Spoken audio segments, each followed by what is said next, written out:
O que eu vou apresentar agora a vocês é um pouco do que eu aprendi nessa convivência com a Coteminas e também dar um panorama geral de não apenas a importância do sono, mas o que a gente deve fazer para dormir melhor.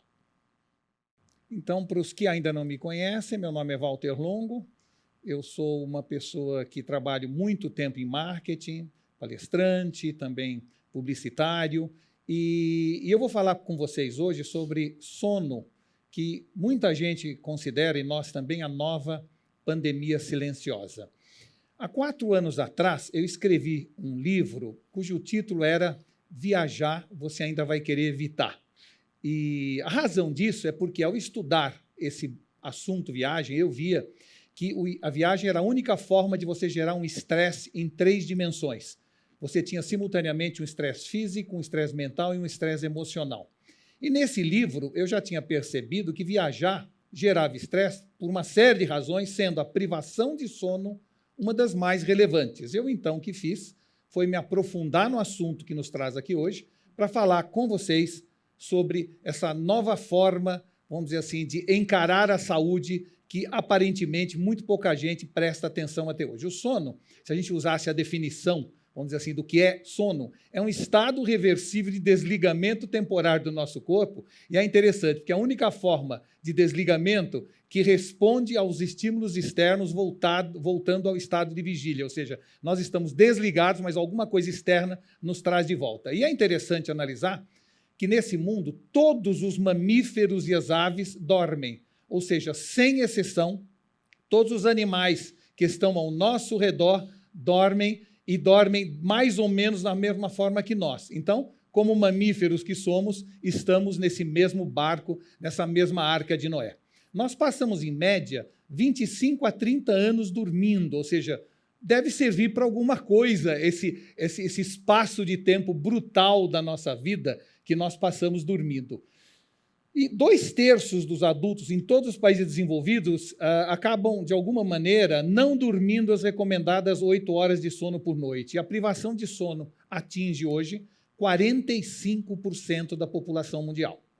Segundo a Organização Mundial da Saúde, já declarou o seguinte: é uma epidemia de privação de sono em países industrializados. E o pior problema é que dormir não é como banco, ou seja, não adianta gastar tudo durante a semana dormindo pouco e depois tentar repor no fim de semana. Pelo contrário, essa é a pior das recomendações. A verdade é que dormir em média 5 horas por dia aumenta em 50% a tendência de obesidade. Sono insuficiente é um dos fatores mais importantes que lá na frente acabam determinando a doença de Alzheimer.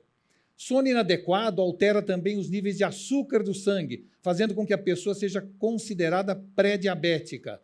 Se a gente olhar também no plano cardíaco, ele amplia em 65% a chance das artérias coronárias ficarem bloqueadas, que leva, evidentemente, a doenças cardiovasculares e derrame cerebral. Se a gente falar do trânsito, o volume de acidentes por direção sonolenta é maior que o causado por bebida e drogas somados. E, claro, 1 em cada 5 acidentes resultado disso, no trânsito, está relacionado exatamente à falta de sono. Dormir mal, portanto, afeta a produtividade de executivos, a performance de atletas, a performance de estudantes na capacidade de apreensão, ou seja, o sono é fundamental. A perturbação do sono acaba ainda contribuindo para todas as principais enfermidades psiquiátricas, e o Justino vai poder nos falar um pouco mais sobre isso, sobre saúde mental, incluindo depressão, ansiedade e tendência ao suicídio. E como se não bastasse tudo isso, você ainda fica feio ou feia sem dormir. Ou seja, a privação de sono faz o cansaço transparecer e, além de tudo, envelhece a gente. A pele de quem dorme mal é 40% mais lenta para se recuperar das toxinas ambientais e da exposição ao sol. E, como se não bastasse todas essas informações, o brasileiro tem, hoje, por pesquisa, considerado o pior sono dentre todos os povos do mundo em 3º lugar. Ou seja, nós temos realmente esse problema. Mais da metade da população, segundo pesquisas, no Brasil, está insatisfeita com seu sono. Cada noite mal dormida, no fundo, e em resumo, é um crime contra a gente mesmo. 4 horas de sono numa noite, em vez das 8, que deveria ser o normal, reduz a potência das células natural killer e os linfócitos T, responsáveis por nossa imunidade, em quase 70%. Isso amplia a chance da gente pegar uma virose, contrair uma doença grave, ou seja, é realmente um problema de saúde. 4 horas de sono apenas reduz 70% o volume de células NK ou natural killer e ainda gera modificações genéticas em 750 genes, dos quais alguns são por imunidade funcional e as outras acabam gerando ainda problemas como crescimento de tumores, inflamações e doenças cardiovasculares. Então, tudo isso sem falar nos processos mentais e físicos de atração e sexualidade, que também são, de alguma forma, deprimidos pela falta de sono. Making a long story short, fazendo um resumo, o sono acaba tendo repercussões imunológicas, metabólicas, reprodutivas, genéticas, cardiovasculares e cognitivas.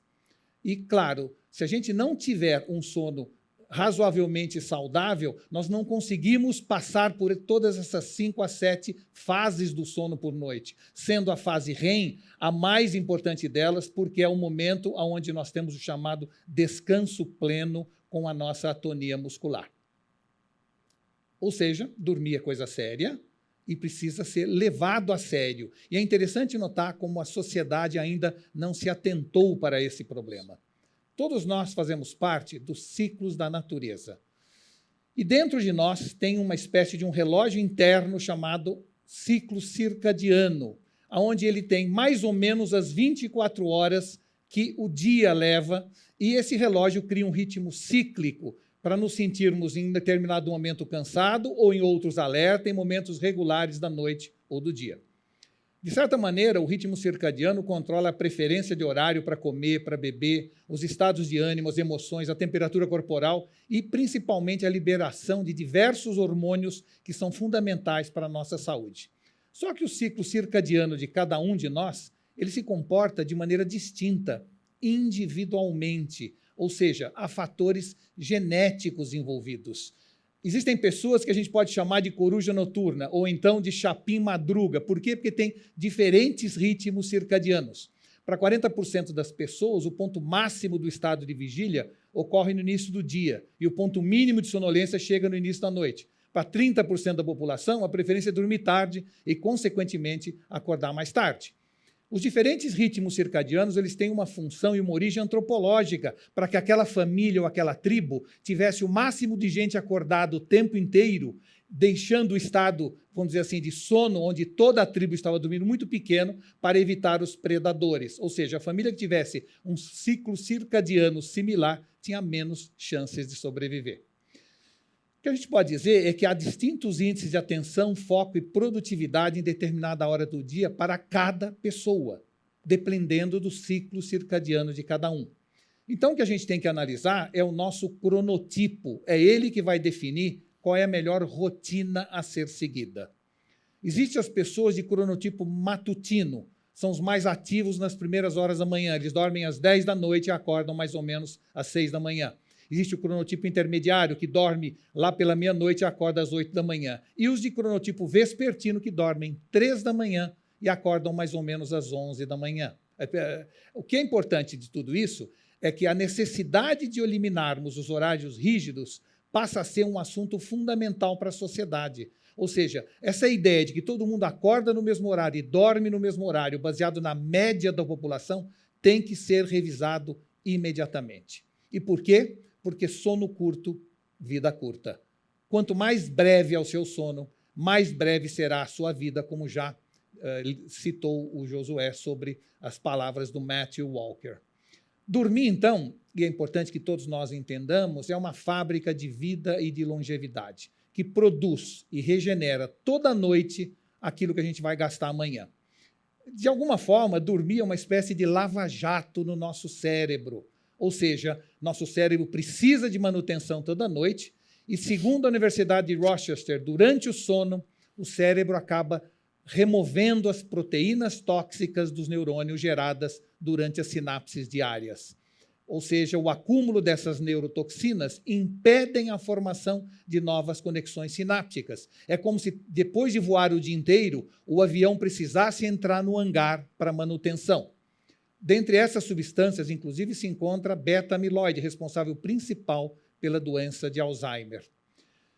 É interessante também falar que o sistema linfático do nosso corpo não vai até o cérebro, não atinge o cérebro. Lá, a limpeza de resíduos é feita pelo fluido cérebro-espinal, através do sistema que chamam de glinfático. E isso só acontece durante o sono. Então, se vermos, vamos dizer assim, os vasos sanguíneos de um cérebro durante o dia em que a pessoa está acordada e depois, quando ela vai dormir, é na hora em que ela dorme, efetivamente, que se faz esse processo de limpeza cerebral das neurotoxinas. Uma pessoa com privação de sono, portanto, é uma meia pessoa. Por isso, é muito importante que a gente entenda que sono não é sobre dormir, é sobre estar acordado, porque é a forma como você dorme que vai determinar a forma como você passa o tempo acordado. Tem mais, portanto, a ver com o dia que com a noite. Seu humor de dia é muito afetado pelo sono da noite anterior. E, claro, a produtividade, idem. A vitória da Fórmula 1 não começa na largada. Muita gente acha isso, mas não é verdade. Ela começa nos boxes, na noite anterior. Com sono, é a mesma coisa. De alguma maneira, o seu dia não começa quando você acorda, e sim quando você vai dormir. Por isso, acho que a gente chama meia-noite de 0 hora. Deve ser essa a razão de se chamar 0 hora. Só que nós não podemos perder o sono por causa do sono, tá claro? Ou seja, dentre as 3 formas de cuidar da saúde, comida saudável, equilibrada, exercício físico regular e sono reparador, a verdade é que o último, dormir mais ou dormir melhor, é o mais fácil da gente corrigir. E outro assunto importante é que dormir também é um hábito familiar que a gente aprende na infância. É interessante a gente ver a preocupação atual dos pais com exercício físico e alimentação dos filhos e quase nada sobre dormir. Ou seja, segundo a National Sleep Foundation, 85% das crianças nos Estados Unidos dormem menos que as 8 ou 9 horas recomendadas. E na adolescência, esse fenômeno vira uma pandemia, ele se agudiza. Por quê? Porque há, nesse momento, mudanças corporais e metabólicas, há uma carga horária de estudo adicional, há uma vida social intensa e, principalmente, uma visão equivocada de não dar importância para o sono. Isso é tão importante nos Estados Unidos hoje que a UCLA, a Universidade da Califórnia em Los Angeles, tem um centro de sleep disorder, de privação de sono para jovens. Tal é a preocupação da universidade com esse tema e com esse assunto. E a cidade de Seattle proibiu recentemente escolas de iniciar suas aulas antes das 8h30 para respeitar o ciclo circadiano de cada jovem, de cada criança. Então, essa pandemia silenciosa que nós estamos falando é a mais flagrante omissão no debate contemporâneo sobre saúde. E, por isso, a importância deste webinar que a Coteminas traz para cada um de nós. Vejam as centenas de revistas que existem sobre fitness. Vejam as centenas que existem sobre alimentação saudável e apenas 2 sobre dormir. Assim mesmo, revistas mais científicas do que de interesse geral. Recomendação, claro, só podia ser essa: não perca tempo e durma bem. Durante a quarentena, nós estamos todos dormindo mais, porém dormindo pior. E por quê? Porque estresse, insegurança, preocupação contribuem muito para essa outra pandemia silenciosa. Então, alguns conselhos para a gente dormir melhor. Primeiro, procure ficar exposto ao sol, à luz natural, por pelo menos meia hora por dia, porque a luz do dia é essencial para regular o padrão do sono diário. Pela manhã, o sol emite uma luz azul importante para os índices de atenção e energia, para nos acordar. Ao mesmo tempo, a luz azul reduz a produção de melatonina, nos deixando mais alerta, mais produtivo e sem sono.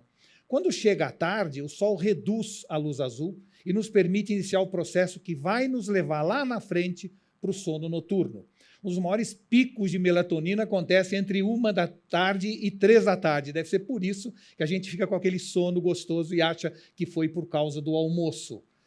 Empresas já estão estimulando o cochilo no início da tarde e vários fornecedores estão trazendo para o mundo corporativo equipamentos que ajudem as pessoas a dormir no ambiente de trabalho. O problema que a gente tem que se alertar para isso é que a modernidade faz com que os devices que a gente utiliza o tempo inteiro continuem emitindo luz azul. Ora, a luz azul emitida pelos aparelhos digitais é o inimigo número 1 de uma noite bem dormida. O que a gente tem que fazer? Existem hoje lentes que eliminam a luz azul, mas o melhor mesmo é desligar-se dos aparelhos quando chega a hora de dormir.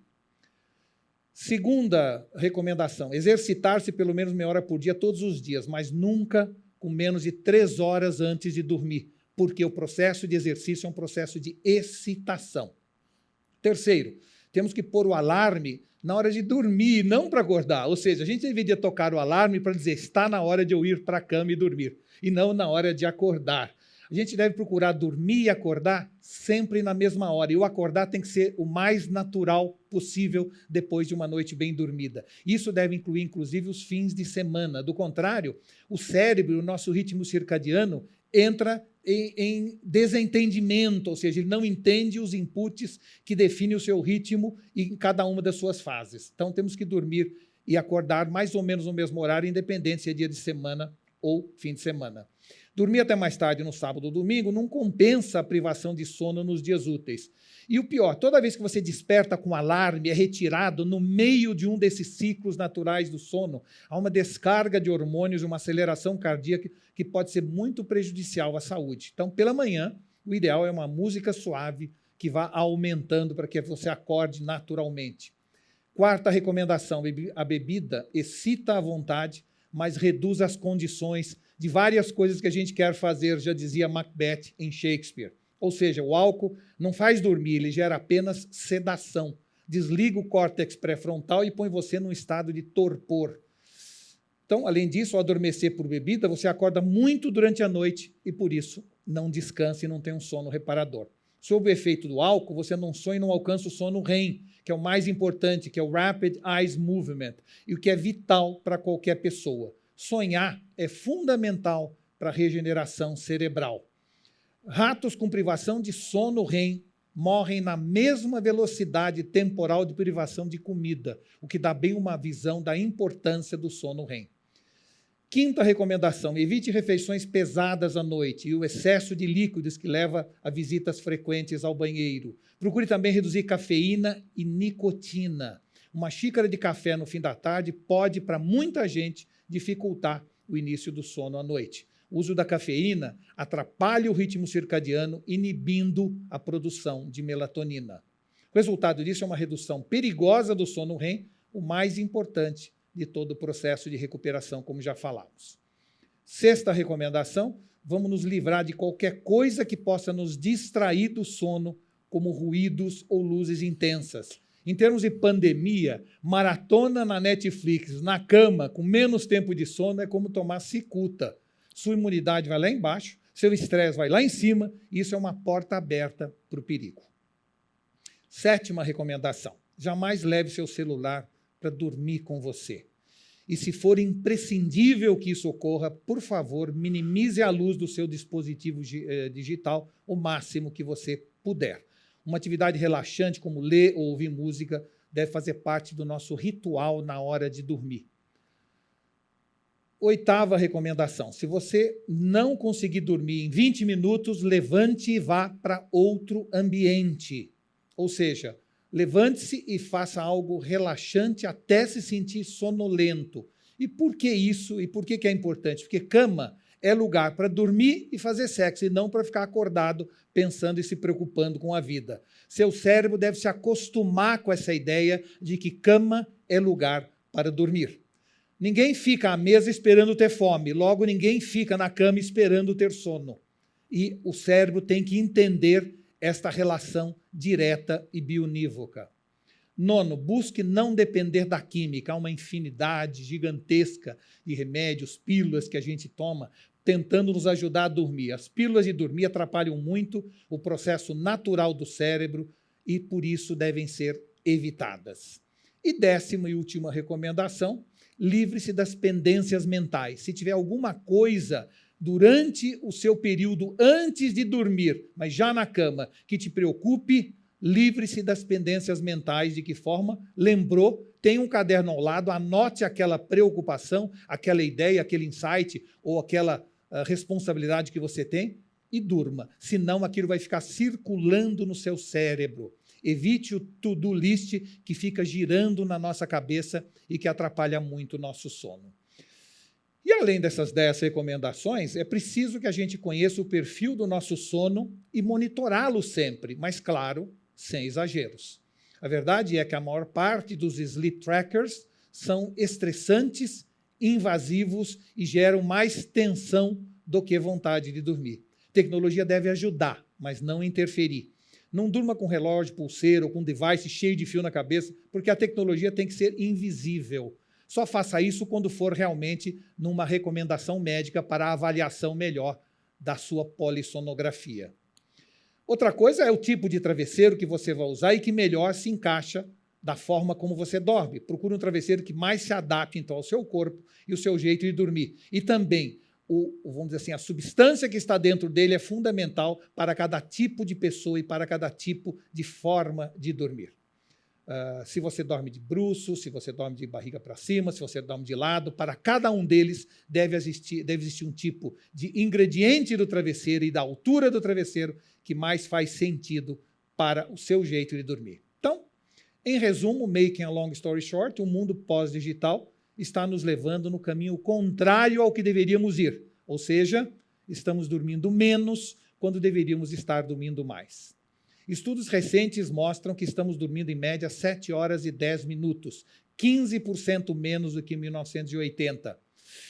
E o interessante é que pesquisas realizadas na Tanzânia, na Namíbia e nos altiplanos andinos da Bolívia apresentam um resultado contrastante. Nessas tribos em regiões muito atrasadas do mundo, a média de sono é de 5 horas e 40 minutos. E por quê? Isso nos leva a um insight importante. O estresse da modernidade nos obriga a dormir mais, porque quanto mais informação você tiver no seu cérebro, mais você vai fazer sinapse, mais você precisa de uma limpeza noturna das neurotoxinas. Então, o universo digital está gerando uma overdose inédita de inputs em nosso cérebro. E, claro, o tempo de limpeza e regeneração do cérebro está cada vez maior.